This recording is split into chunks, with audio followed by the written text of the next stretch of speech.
Hi guys, how are you today?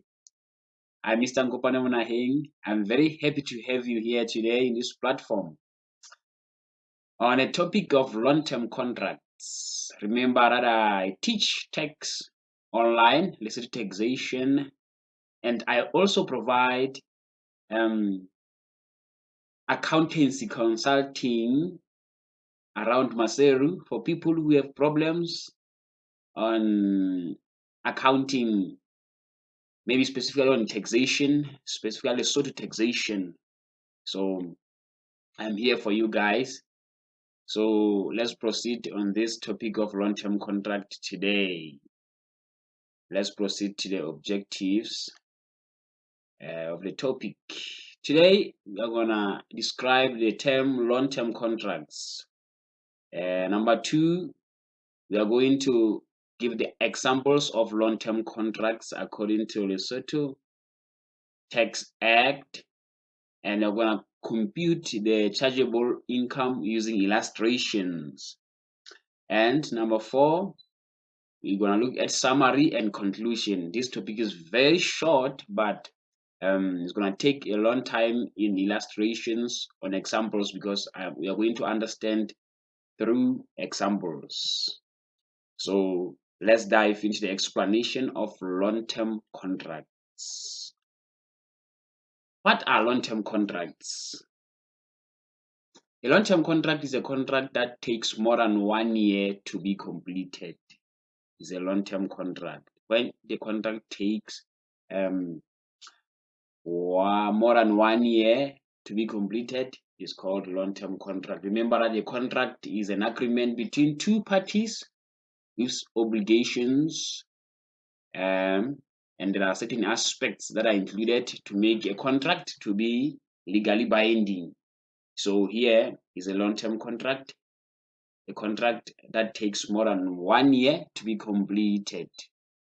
So as we know the long-term contract, we can go to the examples according to Lesotho Tax Act. What are examples that are written as examples of long-term contracts?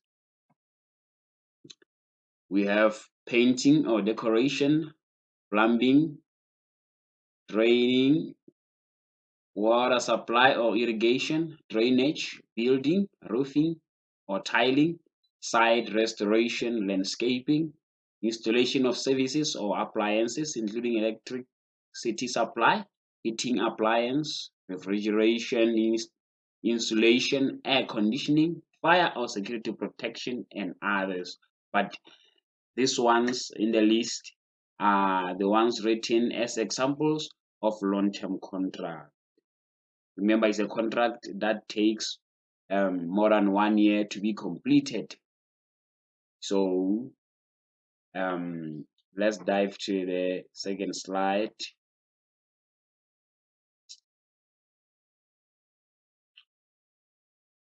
Let's look at the example. Let's look at the example so that we can understand the long-term contracts very easy. As I have said before that long-term contract is a contract that takes more than 1 year to be completed, which means it's going to take 2 years or 3 years or 4 years according to the duration of the contract. So as accountant, we cannot wait for that 4 years or 5 years to be completed, and after completed, we will then charge tax. No, we're going to charge tax on that contract throughout those 4 years using um, estimates. Using estimates.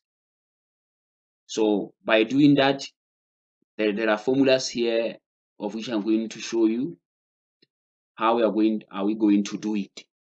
We have a percentage of completion. In the first place, when you are faced with this question of long-term contracts, you will have to first find the percentage of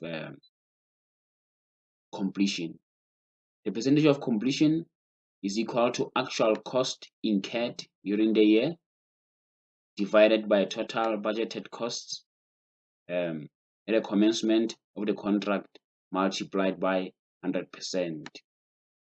multiplied by 100% is a percentage of completion. This means we are going to calculate the percentage of completion for the year 2018 and for the year 2019. The question is going to look like this. It is not always the case, but you have to grasp the concept or the principle. You'll get everything very correct if you can grasp the principle. We have here the expected costs or the estimates we have a cost for 2018 and revenues 2018, cost 2019, revenues 2019, 2020, 2020, the totals here, the totals, the actuals, what has happened. We have the actuals on 2018, 2019, 2020, and the totals. So the question says calculate the chargeable income resulting from each of the 3 years ending on the 31st March. It should be 2020 here. 2020. So in the first place, as I have said, you will have to start by calculating the percentage of completion. This one is just the estimated contract profit. If you calculate the estimated contract profit is a total revenues minus total costs, but the expected ones, you are taking the expected ones. You are going to say 2020 22,700,000 Maluti minus 19,450,000 Maluti. So you're going to get 3,250,000 Maluti. By percentage of completion, we're going to take 4 million here on 2019, 4 million on 2019 divided by 19,450,000 if you follow the concept, if you will follow the procedure. On 2019, 6,500,000 Maruti divided by 19,150,000, and we have the answers here. We have the answers. We're not going to calculate for 2020 due to some reasons of which I'm going to tell you towards the end of this example solution. So we are answering the question now. The chargeable income for the year.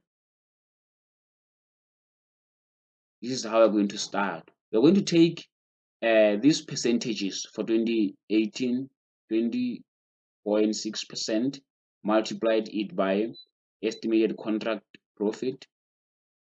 You will get this 1,006 figures. And in 2019, we also apportion the estimated contract profit. Get this million 1 meter.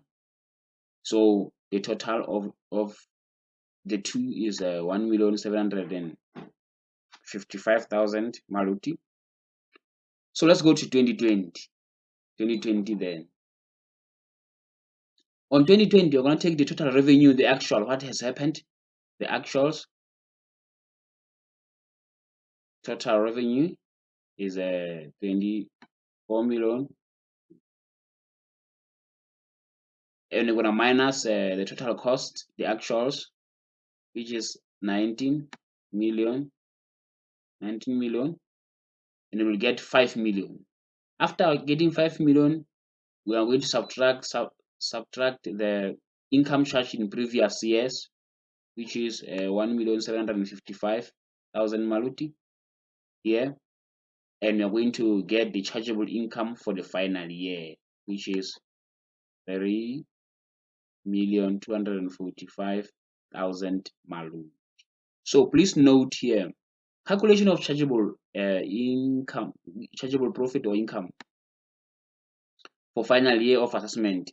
It is done in this way only if the estimated overall contract profit differ from the actual overall contract profit. Otherwise, the percentage of completion method would be used even for the final year. This is why we are not calculating the percentage of completion on 2020 due to this statement.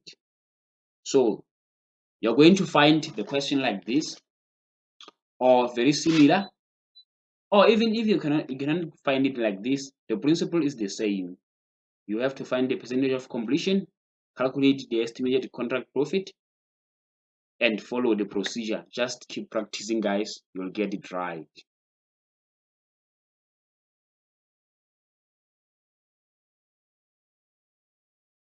Remember then, remember, an accountant must be ethical. So, guys, thank you very much for being here with me. This is my contact details.